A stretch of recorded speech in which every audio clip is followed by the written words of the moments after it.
with word breaking that U.S. President Donald Trump has told President Volodymyr Zelensky on Monday, August 18, that the United States would help guarantee Ukraine's security in any deal to end Russia's war there. It was the latest turn after a pair of summits that in fact has left Russia emerging energized, in the words of one analyst.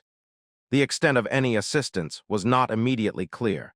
Trump made the pledge during an extraordinary summit at the White House, where he hosted Zelensky and a group of European allies days after Trump met with Russian President Vladimir Putin in Alaska and months after a disastrous Oval Office meeting that saw Trump and Vice President J.D. Vance publicly criticize the Ukrainian leader. The new tone was no accident. According to Sergei Radchenko of the Johns Hopkins University School of Advanced International Studies, President Trump is at that point so committed to the idea of arriving at a peace settlement in Ukraine that he will go an extra mile to be nicer to people than otherwise he would have been, he said. A peace deal appeared far from imminent, however.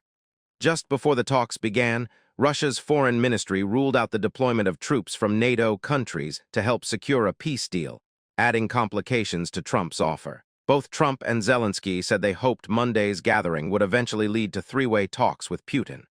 The Kremlin has not yet publicly accepted such a meeting, and it remains to be seen whether Putin, whose forces have been slowly grinding forward in eastern Ukraine, is prepared to sit down with Zelensky or make meaningful concessions. Russia emerged from this couple of days energized.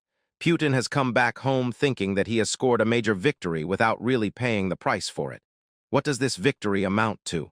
Well, he got the glory and the recognition of being there next to President Trump and showing to the Europeans, which is very important, Radchenko said.